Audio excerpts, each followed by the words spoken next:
1996. So by the beginning, when I was trying to open the door in this hiding place for my teacher, Ralph Weismandl, we weren't laughing.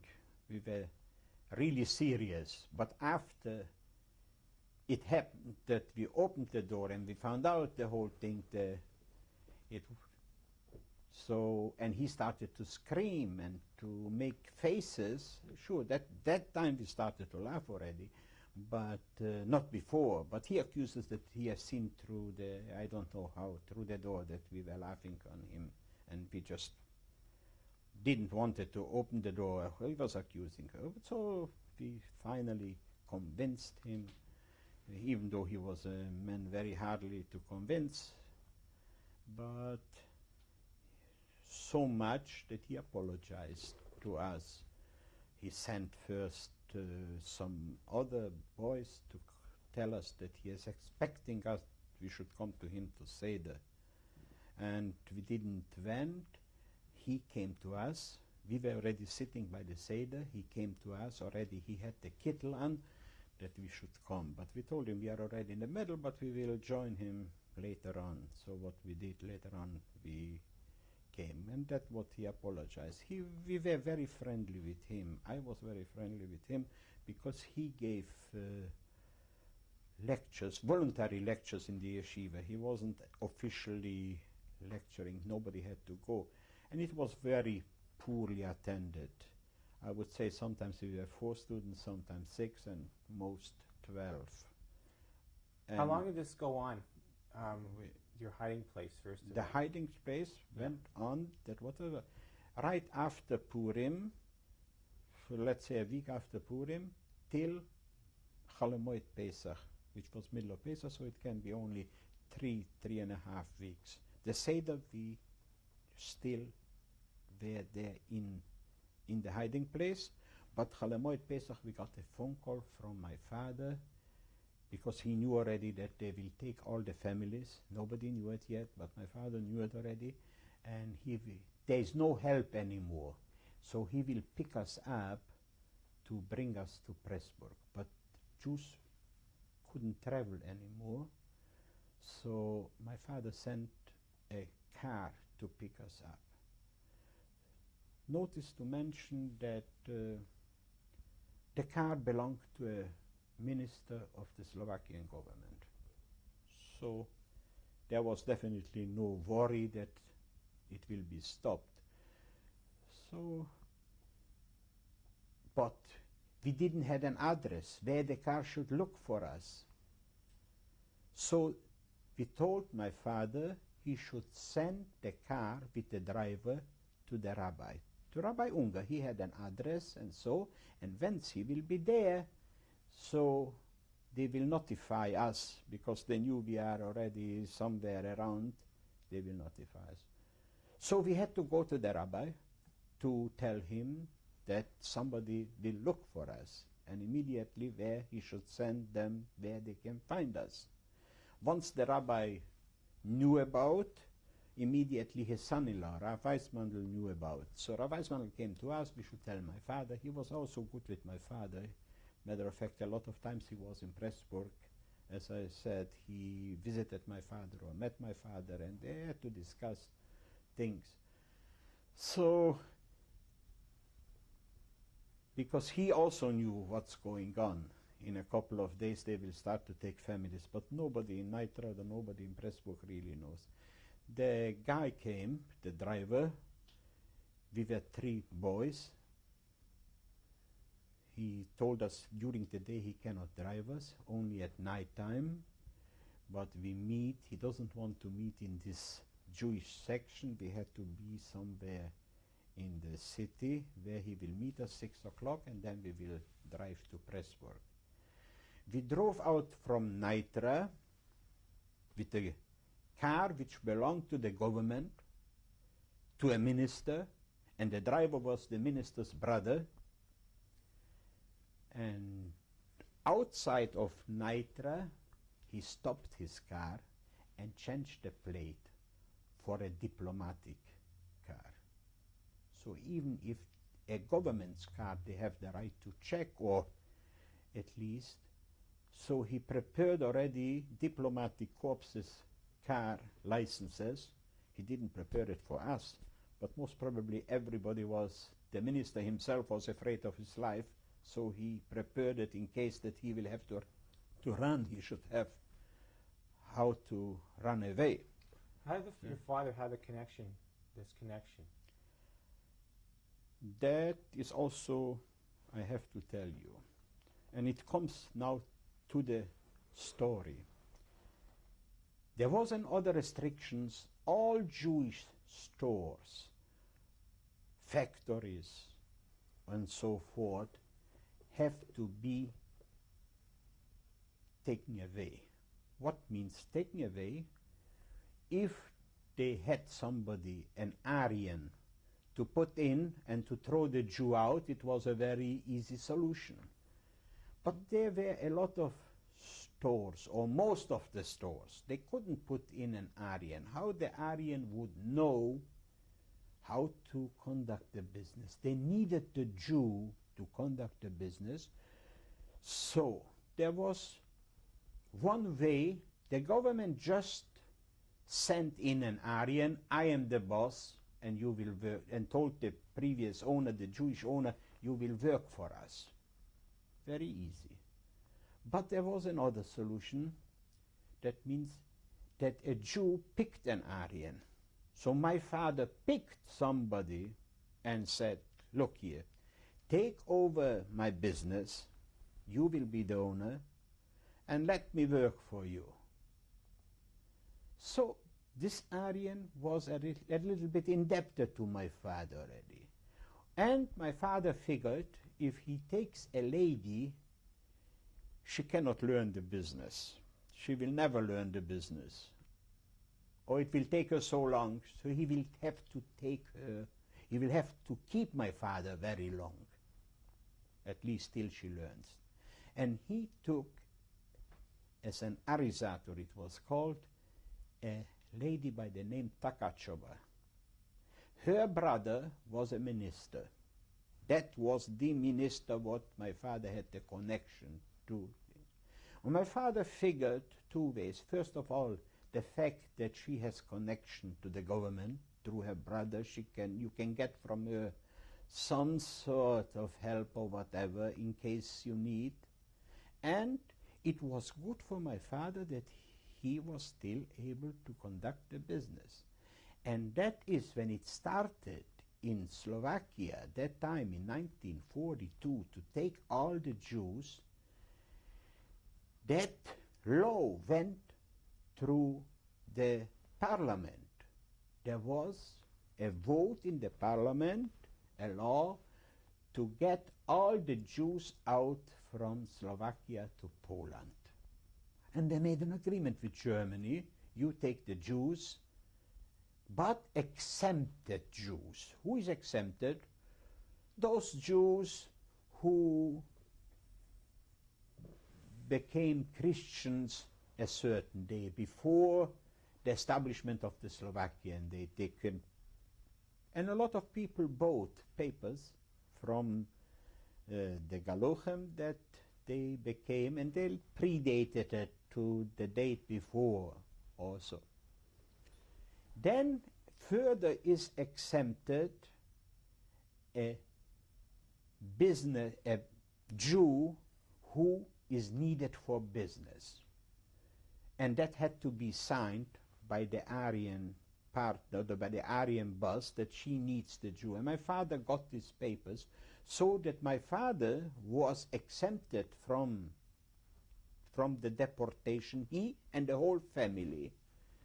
So that's why my father figured that we will be much safer in Pressburg than to be in Nitra without nobody whatever. And he knew that now they will take all the Jews from Nitra, not only from Nitra, from Pressburg also.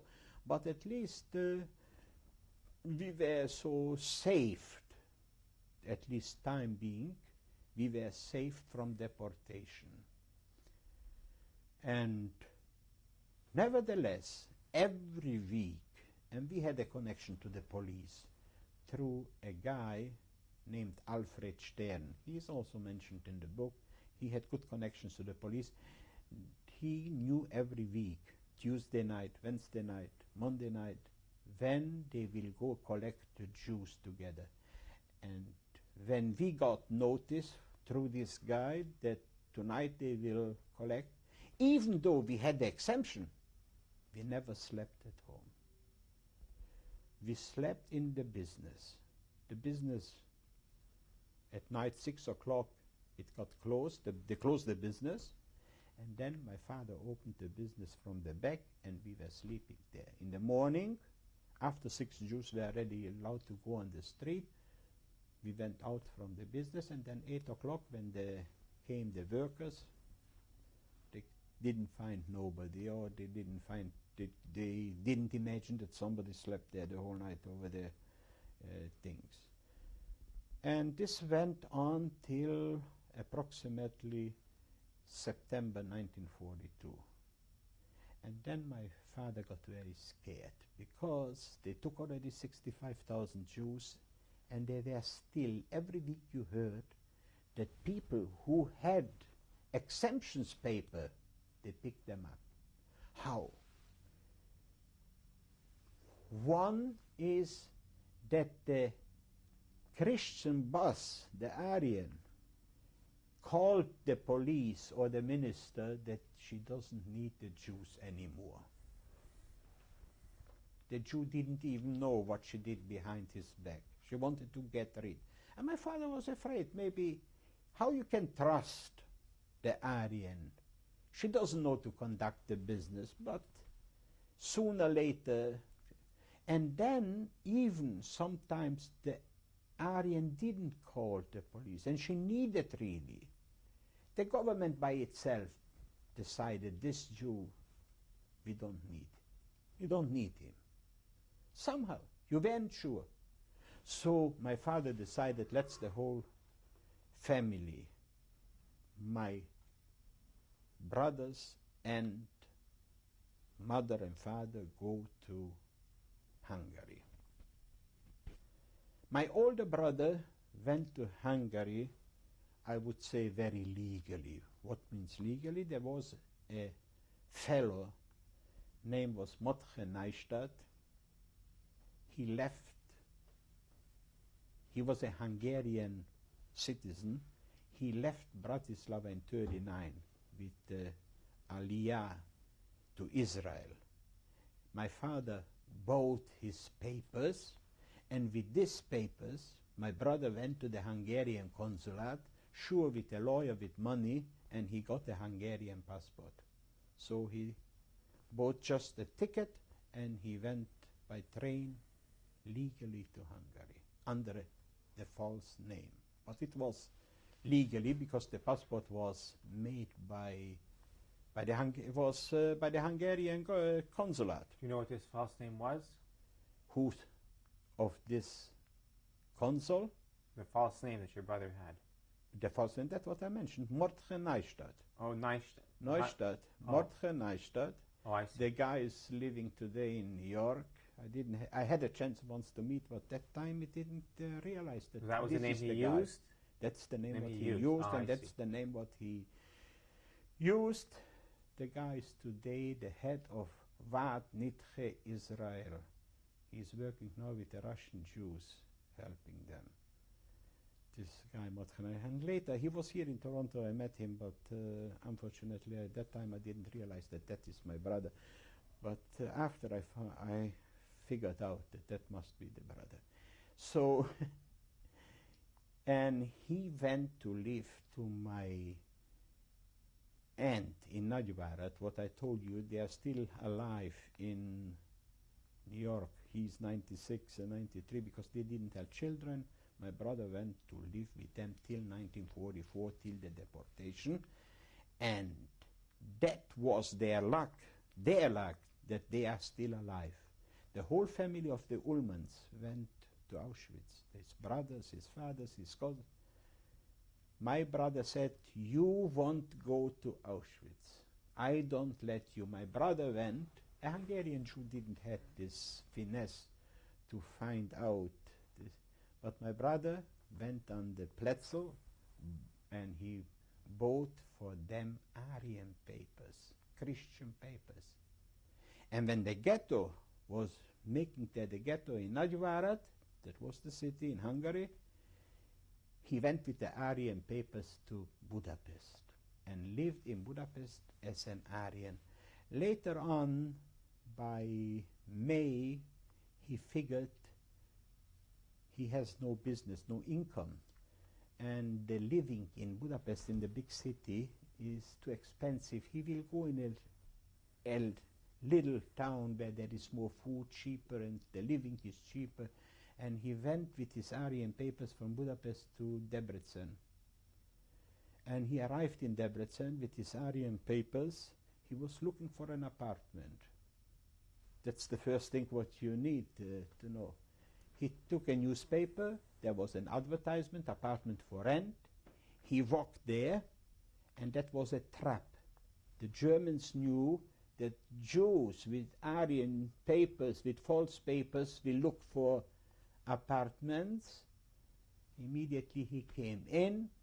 Immediately he found out that the paper was false, because this wasn't this original paper. That was only papers which was printed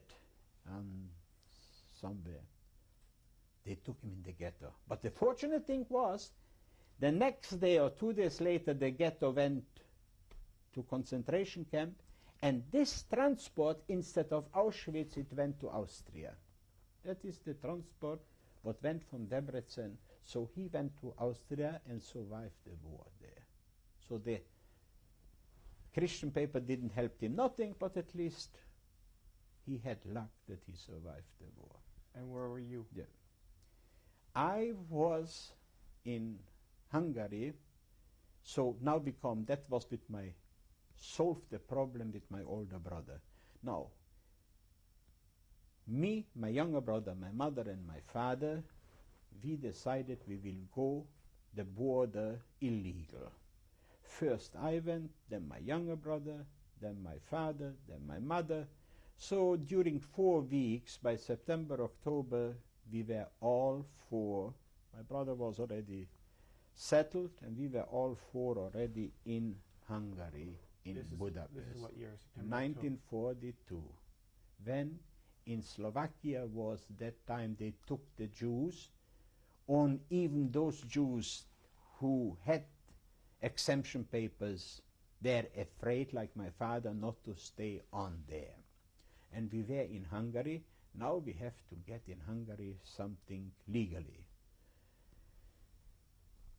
My uncle, Frank Horny, mentioned already before, he had somehow a connection to a head of a city. It was called Felső Vásárhely, something like this. It's called in Yiddish Oiberwischewe. That's a city. There he got, from the head of the city there, he had good connections there for money, and he bought us their paper. This paper were false papers, but it was legally. Legally meant it was, once a police in Budapest calls up if this guy exists, he would have gotten an answer in the books that he really is from here. He was born. I had a birth certificate on my own name, Henry Friedman. The same birthday, January 12, 1925. The only thing, instead of born in Bratislava, was born in Felső Vásárhely. So you had all the internal records? I had the falsified, citizenship. Yeah. I had all the papers. A Hungarian didn't have so much papers than me. I had food stamps.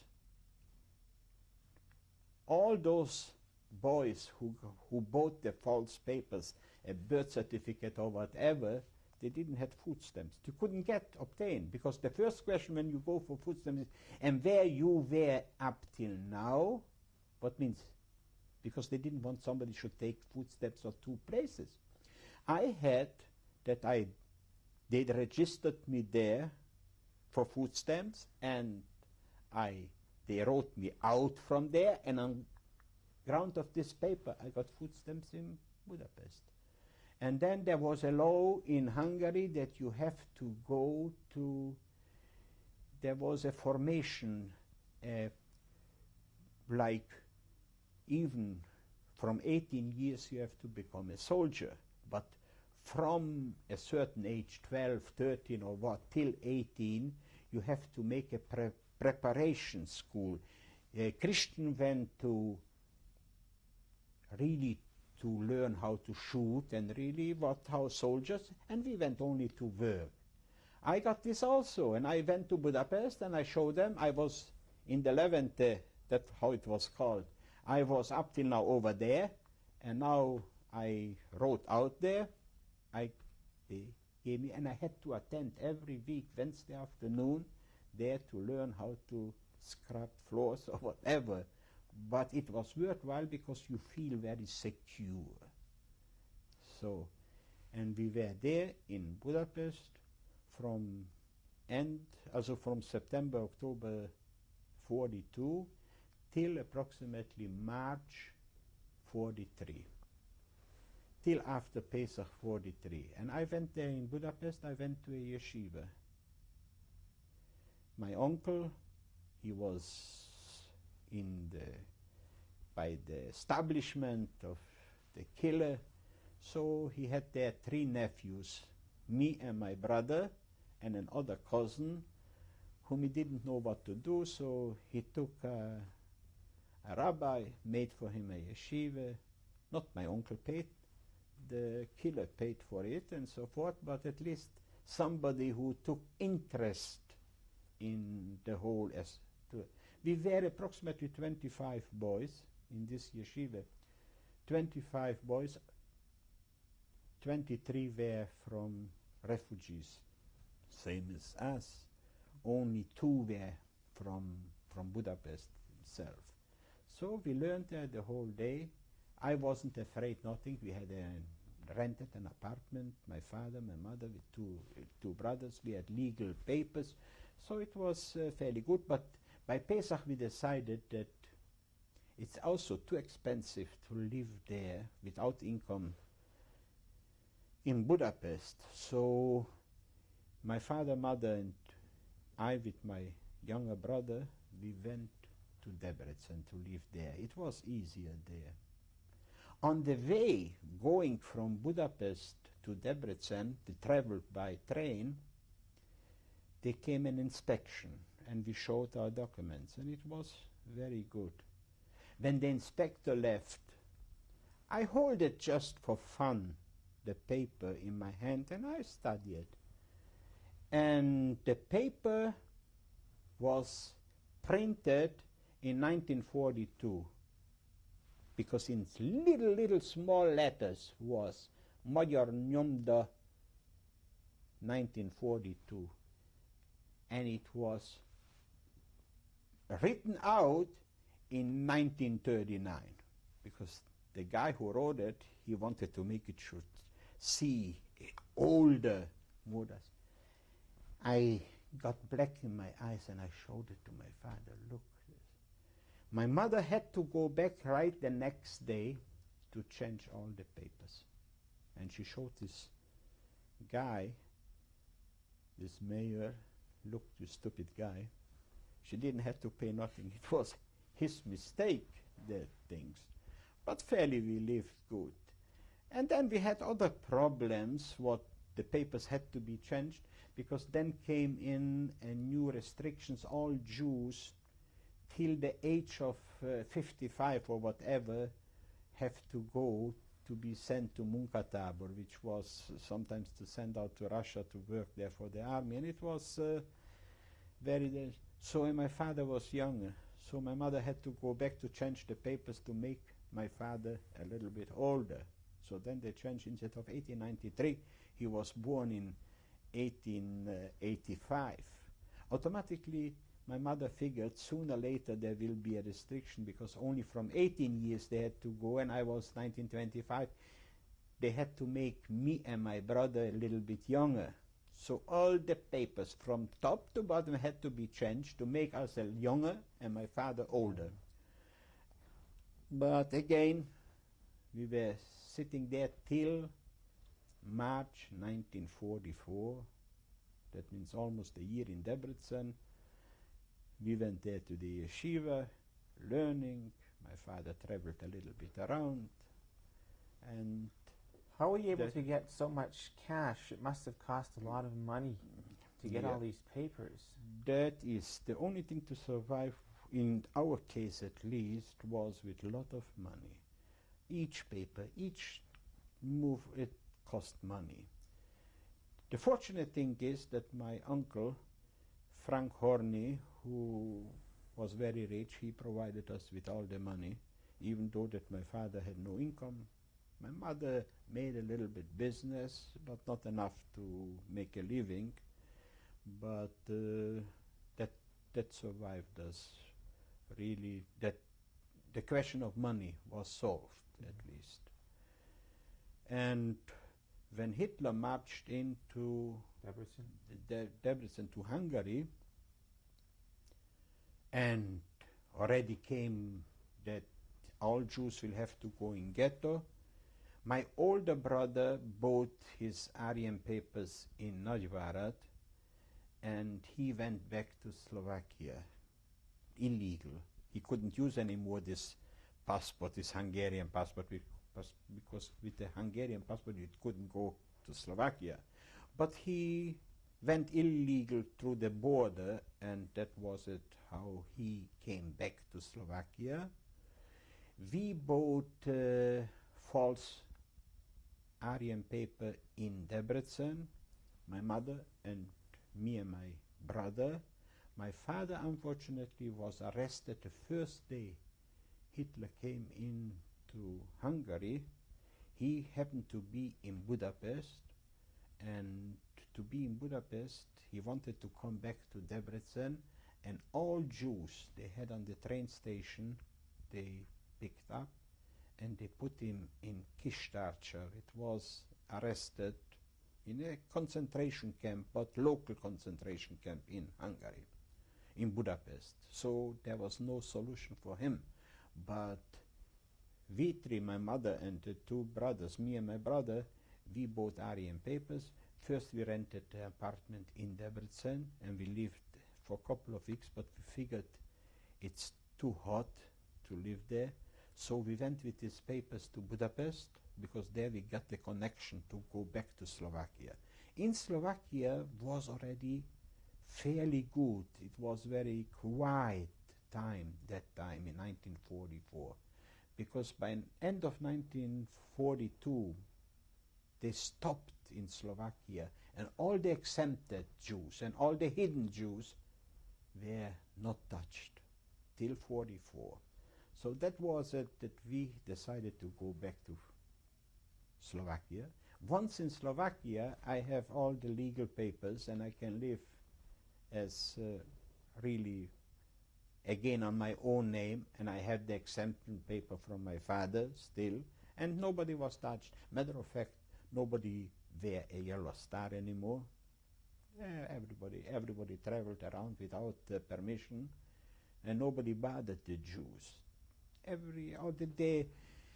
They knew already the war is lost. In 44 May, they already figured that we don't start up with the Jews.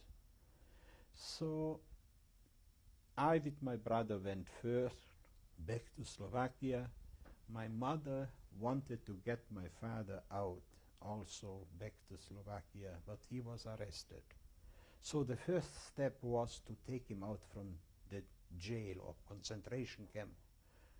And that was already done through a doctor's certificate that he is sick. So they let him out under police observation in a hospital. They took him away all the clothing, and he was already in the hospital.